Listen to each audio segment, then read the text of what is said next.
Enola Holmes जासूसी series की नई फिल्म का आगाज होता है और हमें चर्च में एनोला की शादी का मंडप सजा हुआ दिखाया जाता है, जहां प्रिंस ट्विक्सबेरी शादी करने के लिए एनोला का इंतजार कर रहा होता है। और दूसरी तरफ एनोला थोड़ा घबराई हुई होती है कि शादी के बाद वो अपने सीक्रेट एजेंट जानी जासूसी के काम को कर पाएगी या नहीं, और अपने फैमिली सरनेम यानी होम्स को कंटिन्यू रखेगी या फिर इसे तब्दील करना पड़ेगा और अपने नाम के साथ ट्विक्सबेरी लगाना पड़ेगा। हर कोई शादी से खुश होता है, मगर हमेशा की तरह खुशी ज्यादा देर नहीं रहती। एनोला जल्दी से बग्गी की तरफ जाती है और ड्राइवर से कहती है कि जल्दी चलो, हमें देर हो रही है। वो बग्गी भगा कर वहाँ से निकलते हैं, मगर रास्ते में एक अनजान नकाबपोश घुड़सवार उनका पीछा करता है। एनोला को लगता है कि वो कोई चोर या आवारा है जो इन्हें लूटना चाहता है। वो गन निकालकर इसे फायर करने ही वाली होती है, तभी वो अपना मास्क हटाता है तो एनोला देखती है कि वो इसका भाई शर्लॉक होम्स का करीबी दोस्त डॉक्टर वाटसन होता है। इससे पहले कि वो बग्गी रुकने का कहती, जम लगने से वो नीचे गिर जाती है, मगर बग्गी वाला वहाँ नहीं रुकता। तब डॉक्टर वाटसन इसके पास आता है और एनोला इससे पूछती है कि इसने मास्क क्यों पहना हुआ था। तब वो कहता है कि उसे डस्ट से एलर्जी है, इसलिए वो मास्क पहनता है। इसके बाद वो बताता है कि इसका भाई शर्लॉक मिसिंग है, इसे किसी ने किडनैप कर लिया है। एनोला सोचती है कि इसका भाई दुनिया का सबसे अच्छा जासूस होने के बावजूद किडनैप कैसे हो गया। तब हमें थोड़ा फ्लैशबैक दिखाया जाता है, जिससे हमें पता चलता है कि एनोला अपने बड़े भाई शर्लॉक के साथ मिलकर काम कर रही थी। वो दोनों जासूसी के काम को अच्छी तरह से अंजाम दे रहे थे और एनोला अपने भाई से ज्यादा अच्छी एजेंट साबित हो रही थी। तभी एनोला अपने भाई को बताती है कि इसने एंगेजमेंट कर ली और जल्द ही वो ट्विक्सबेरी से शादी करने वाली है। मगर वो देखती है कि इसका भाई कुछ परेशान होता है और वो इस बारे में एनोला को कुछ बताता भी नहीं। इसके बाद एनोला को अपने होने वाली सास से पता चलता है कि ट्विक्सबेरी के पिता की ख्वाहिश थी कि इसके बेटे की शादी माल्टा के इलाके में की जाए, जो इनका फैमिली इलाका है। एनोला अपने भाई के साथ माल्टा जाती है, जहाँ कुछ शाही मेहमानों से इनका इंट्रोडक्शन करवाया जाता है। मगर इसी बीच शर्लॉक पार्टी छोड़कर किसी से मिलने के लिए चला जाता है और जब वो वापस आता है तो एनोला इससे पूछती है कि वो कहाँ गया था, जिस बारे में शर्लॉक अब भी इसे कुछ नहीं बताता और एनोला से कहता है कि अगर इसने शहजादे से शादी कर ली तो वो इस महल में कैद होकर रह जाएगी, जबकि वो आजाद एजेंट्स हैं जो अपनी मर्जी से काम करते हैं। जिस पर एनोला परेशान हो जाती है और गुस्से में अपने भाई को बुरा भला कहकर वहाँ से चली जाती है।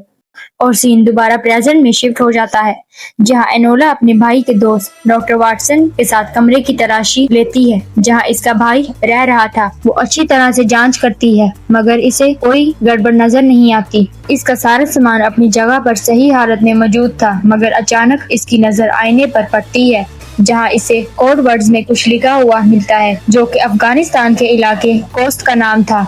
तभी वहाँ पर प्रिंस ट्विक्सबेरी और बाकी लोग वापस आ जाते हैं, क्योंकि एनोला शादी के लिए चर्च नहीं पहुंची थी। वो प्रिंस को सच बताने के लिए जाती है, मगर रास्ते में इसे वही आदमी नजर आता है जो रात को इसके भाई से आखिरी बार मिला था। वो इसका पीछा करती है और इसे पकड़ने ही वाली होती है। तभी छत की विंडो से इसे कोई गोली मार देता है। वो मरने से पहले कुछ बताने की कोशिश करता है, मगर इससे पहले कि एनोला को कुछ समझ आता वो मर जाता है। एनोला वापस महल आती है और अपने भाई की डायरी चेक करती है और क्लूज ढूंढने की कोशिश करती है। तभी इसे दरवाजे के नीचे किसी का शैडो नजर आता है। वो कैंडल लैंप उठाती है और अचानक से दरवाजा खोलती है और उस पर लैंप मार देती है, मगर अगले ही लम्हे इसे पता चलता है कि वो इसका होने वाला पति प्रिंस ट्विक्सबेरी था, जिस बेचारे की अब नाक टूट चुकी थी और खून निकल रहा था। एनोला इससे माफी मांगती है और इसे सच बताने की कोशिश करती है कि वो शादी के लिए आ रही थी, मगर प्रिंस इससे गुस्सा हो जाता है और वापस चला जाता है। रात के समय एनोला समंदर के किनारे उदास बैठी होती है। वो और भी टूट जाती है, क्योंकि एक तरफ तो इसका भाई मिसिंग था और दूसरी तरफ शादी ना होने की वजह से प्रिंस भी इससे नाराज हो गया था। इसी तरह वो वही सो जाती है। मगर सुबह के समय जब इसकी आंख खुलती है तो वो देखती है कि महल में आग लगी हुई थी। वो महल की तरफ भागती है और महल पहुंचकर प्रिंस को तलाश करती है। इसे एक कमरे से उसकी आवाज आती है। एनोला जल्दी से आग लगी लकड़ियों को हटाकर वहां पहुंचती है और देखती है कि वो प्रिंस की माँ का कमरा था, जहां वो अपनी माँ को तलाश कर रहा था। तब अचानक एनोला की नजर दरवाजे जिसमें अंदर से चाबियां लगी हुई थी। इसका मतलब ये था कि किसी ने बाहर से दरवाजा तोड़ा था, जिससे जाहिर था कि इसकी माँ को भी किसी ने किडनैप कर लिया था और महल को आग लगा दी थी। वो इसे लेकर बाहर आ जाती है और डॉक्टर से अपना और इसका चेकअप करवाती है। वो प्रिंस से पूछती है कि इसने अपनी माँ को आखिरी बार कब देखा था। तब प्रिंस बताता है कि रात को सोने से पहले वो उनके कमरे में गुड नाइट कहकर वापस आ गया था। जिसके बाद एनोला सारे सीन को इमेजिन करती है कि कोई उनके कमरे के दरवाजे को तोड़कर अंदर आया और वो किसी चीज की तलाश कर रहे थे जो इन्हें नहीं मिली। इसलिए उन्होंने प्रिंस की माँ को किडनैप कर लिया और गुस्से में कमरे को आग लगा दी जो कि फैल गई। इसके बाद एनोला कमरे में जाती है और इन्वेस्टिगेशन करती है। इसे एक छोटा सा बैग मिलता है जिस पर तलवार का वही निशान होता है जो इसने अपने भाई की डायरी में देखा था, जिसके अंदर बहुत सारे मेडल्स होते हैं। इसी समय कोई कमरे में आने की कोशिश करता है जिसे एनोला पकड़ लेती है, मगर वो कुछ बताने को तैयार नहीं था। जिस पर एनोला इस आदमी पर चाकू से वार करती है, मगर वो बच जाता है। जिसके बाद वो उन दोनों के बीच लड़ाई होती है, मगर एनोला इस पर काबू कर लेती है और इसका गला दबाकर इसे मारने लगती है। तभी वो आदमी कहता है कि एक औरत का नाम बताता है जिसका वो काफी अर्से से पीछा कर रहा था। वो कहता है कि इस महल का गवर्नर भी इसके साथ मिला हुआ है और इसके जासूस हर जगह मौजूद हैं। ये सुनकर एनोला इसे छोड़ देती है। वो आदमी अपना नाम मिजी बताता है और कहता है कि वो इसी कंट्री माल्टा का रहने वाला है जिस पर तुम्हारी गवर्नमेंट यानी इंग्लैंड ने जबरदस्ती कब्जा किया हुआ है और वो इंग्लैंड से अपने मुल्क को आजाद करवाने वाले ग्रुप का हिस्सा है। अभी वो बात कर ही रहा होता है कि इसे पता चलता है कि पुलिस इसे तलाश करती हुई वहाँ पहुँच रही है, जिसके आने से पहले वो भाग जाता है।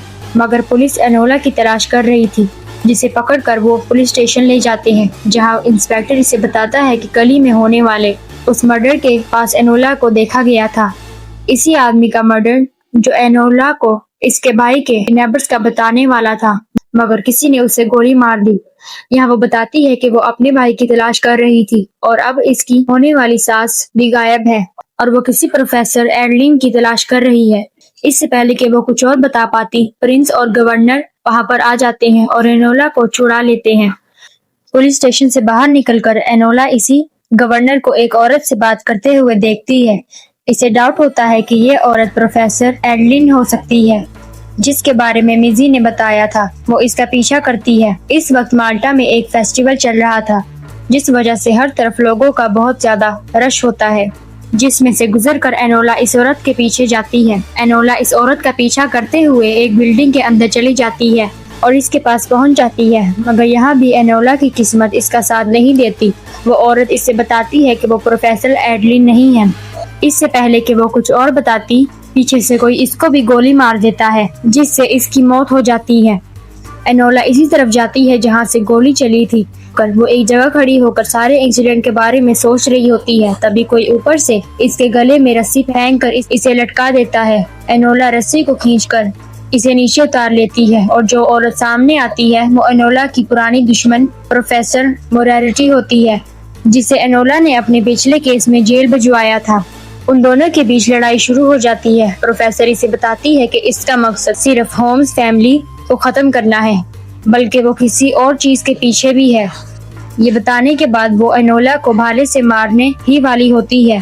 तभी वहाँ पर एनोला की माँ एडोरिया आ जाती है, जो प्रोफेसर पर गोली चलाती है, मगर वो छोटा सा धमाका करके वहाँ से भाग निकलती है। एनोला ने अपनी माँ को भी अपने पिछले केस की बात से नहीं देखा था, जो अब अचानक से यहाँ पर आ गई थी। ऐसा लग रहा था जैसे वो भी चुपके से एनोला का पीछा करते हुए यहाँ तक पहुँच गई है। एनोला अपनी माँ पर गुस्सा होती है कि वो इतने साल तक कहाँ थी। तब इसकी माँ कहती है कि इसे बहुत जरूरी काम करने थे। एनोला पूछती है कि वो अब क्यों आई है, जिस पर इसकी माँ जवाब देती है कि इसे तुम्हारी याद आ रही थी, इसलिए वो मिलने आई है। जिस पर एनोला भी इमोशनल हो जाती है और अपनी माँ को गले लगा लेती है। सीन शिफ्ट होता है और हमें शर्लॉक रस्सियों में बंधा हुआ दिखाया जाता है, जिसके पास प्रोफेसर एडलिन आती है और पानी पिलाकर इससे पूछती है कि क्या वो इसका प्लान जानता है। जिस पर शर्लॉक कहता है कि वो यकीन से नहीं कह सकता, मगर तुम ये सब कुछ हमसे बदला लेने के लिए कर रही हो। वो कहता है कि तुम 1 साल पहले माल्टा आई थी और एनोला को अपना शिकार बनाकर तुमने महल में अपने जासूस छोड़ दिए। तुम्हें महल से कुछ चाहिए जिसकी तुम्हें जरूरत है, और एनोला जल्द ही इस सीक्रेट को खोल देगी। साथ ही ट्विक्सबेरी की किडनैप की हुई माँ भी रस्सियों से बंधी होती है, जिसे वो पानी पिलाने के लिए आगे बढ़ती है, मगर वो पानी नीचे गिराकर अपने गुस्से का इजहार करती है और चली जाती है। इसी बीच एनोला के पास प्रिंस आता है जो उसे कुछ बताने वाला था, मगर वहाँ पर इसकी माँ आ जाती है और एनोला अपनी माँ और प्रिंस का इंट्रोडक्शन करवाती है, जिसके पीछे ही डॉक्टर वाटसन और मिजी आ जाते हैं। वो सब एक के बाद एक कड़ी को जोड़ने की कोशिश करते हैं, जिस पर प्रिंस कहता है कि इसने पुलिस स्टेशन से पता करवाया था कि फेस्टिवल वाले दिन जो औरत गवर्नर से मिल रही थी वो प्रोफेसर एडलिन की जासूस थी, जिस पर एनोला कहती है कि वो ये जानती है। फिर एनोला को वहाँ खड़े हुए एक और आदमी याद आता है जिसने फॉक्स का मास्क और बहुत सारे मेडल्स भी पहने हुए थे। एनोला जो मेडल्स प्रिंस की माँ के कमरे से लाई थी इनको दोबारा चेक करती है, जो वैसे ही मेडल्स थे जो इस आदमी ने पहने हुए थे, जिनके पीछे अफगानिस्तान लिखा हुआ था। मतलब साफ था कि शर्लॉक ने किडनैप होने से पहले शीशे पर कोस्ट का नाम लिखा था, जो अफगानिस्तान का शहर है जहाँ पर लड़ाई हुई थी, और ये मेडल्स भी अफगानिस्तान की लड़ाई में जीतने वालों को मिले थे। एनोला समझ जाती है कि ये सब कुछ अफगानिस्तान की जंग से जुड़ा हुआ है। प्रिंस कहता है कि गवर्नर इसके पिता का अच्छा दोस्त है जो उस जंग में लड़ा था, हमें उनके पास जाना चाहिए, हो सकता है कुछ सुराग मिल जाए। डॉक्टर वाटसन और प्रिंस सामने के दरवाजे से इंटर होते हैं, जबकि एनोला इसकी माँ और वो क्रांतिकारी चोरी से मिलिट्री हेडक्वार्टर में घुस जाते हैं, क्योंकि वो अलग अलग इन्वेस्टिगेशन करना चाहते थे ताकि जल्दी वो सीक्रेट का पता लगा सके। जहाँ पर एक फौजी एनोला और इसकी टीम को देख लेता है और इन्वेस्टिगेशन करता है, जिस पर इसे पता चल जाता है कि ये लोग झूठ बोल रहे हैं। मगर अगले ही लम्हे अडोरिया इस पर गन तान लेती है और इसे जबरदस्ती इस कर्नल के पास ले जाने को कहती है, जबकि दूसरी तरफ प्रिंस गवर्नर के पास जाता है जो पहले से ही खुफिया तरीके से प्रोफेसर एडलिन के लिए काम कर रहा था। वो इसे बातों में उलझाकर इससे सच निकलवाने की कोशिश करते हैं, जबकि दूसरी तरफ एनोला और इसकी टीम को लाइब्रेरी में अफगानिस्तान की जंग से जुड़ी हुई एक फाइल मिलती है जिसके कुछ पेजेस फटे हुए थे, मगर फिर भी एनोला इस फाइल के लास्ट पेज की राइटिंग को ट्रेस करके सच का पता लगा लेती है, जिसमें लिखा था कि उस लड़ाई में इंग्लैंड और माल्टा के फौजी शामिल थे जिन्होंने वहां के रहने वाले हजारों लोगों को जान से मार दिया और कोस्ट के इलाके से भारी मकदार में सोने को चोरी कर लिया, जिसके बारे में प्रोफेसर मोरेलिटी और प्रोफेसर एडलिन किसी तरह जान चुके थे। एनोला इतने लोगों की हत्या का पढ़कर गुस्से में प्रिंस के पास जाती है और इसे इस बारे में सब बताती है, जिस पर प्रिंस गवर्नर से कहता है कि इसे पूरी बात जाननी है क्योंकि उस जंग में इसका पिता कमांडर था। अगर ये बात सच है तो प्रिंस के पिता ने बहुत सारे बेगुनाह लोगों को कत्ल किया है, जिस पर गवर्नर कहता है ये सब कुछ इसी के पिता के कहने पर हुआ और बहुत सारे बेगुनाह लोगों को कत्ल किया गया, जिसका इसे अफसोस है। ये बात सुनकर प्रिंस अपने आप को गिल्टी फील करते हुए वहाँ से चला जाता है, जिसके जाने के बाद एनोला गवर्नर से पूछती है कि इस सोने का क्या हुआ। गवर्नर बताता है कि आर्मी इस सोने को समंदर के रास्ते यहाँ माल्टा ला रही थी, मगर चंद फौजियों ने आकर बताया कि लुटेरों के हमले की वजह से जहाज समंदर में कहीं डूब गया, जिस पर कर्नल ने उन फौजियों को जेल में डाल दिया। अब सच कोई नहीं जानता कि सोना कहाँ है। लुटेरों का नाम सुनकर एनोला इस कहानी की सारी कड़ियों को जोड़ना शुरू करती है। तब इसे एक स्टोरी याद आती है जो प्रिंस ने इसे बताई थी। प्रिंस ने इसे बताया था कि इसके पिता अक्सर इसे समंदर किनारे एक गुफा के पास ले जाते थे और कहते थे कि उस गुफा में लुटेरों का सोना छुपा हुआ है। प्रिंस इस समय छोटा था और इसे सिर्फ कहानी ही समझता था। प्रोफेसर जानती थी कि उस सोने का राज महल में ही है, तभी उसने महल के अंदर जासूस छोड़े हुए थे। वो जानती थी कि एक अच्छा जासूस ही उस सोने को तलाश कर सकता है, इसलिए इसने एनोला का इस्तेमाल किया, क्योंकि एनोला ही प्रिंस के करीब थी जो कि प्रिंस से राज निकलवा कर सोने की तलाश कर सकती थी। इस तरह सारे क्लूज प्रोफेसर एडलिन ने ही छोड़े थे ताकि एनोला अपने भाई को तलाश करते हुए उस गोल्ड के ठिकाने तक पहुंच जाए और प्रोफेसर एनोला का पीछा करते हुए गोल्ड तक पहुंच सके। मतलब ये था कि एनोला भी जाने अनजाने में प्रोफेसर एडलिन के लिए काम कर रही थी। ये सब जानने के बाद एनोला प्रिंस के साथ एक प्लान बनाती है। वो डॉक्टर वाटसन के साथ उस गुफा की तरफ जाती है और डॉक्टर को गन देकर बाहर ही रुकने को कहती है और खुद अंदर चली जाती है। गुफा के अंदर उसे वही तलवार का निशान मिलता है जहाँ इसे एक चेन समंदर के अंदर पड़ी हुई दिखाई देती है, जिसे वो जोर लगाकर खींचती है, जिसके साथ एक बॉक्स बाहर निकल आता है। जब एनोला इसके लॉक को तोड़ती है तो उसमें से इसे सोने की ईंटें मिलती हैं। वो इसे वहीं छोड़कर गुफा से बाहर निकल आती है और डॉक्टर को तलाश करती है।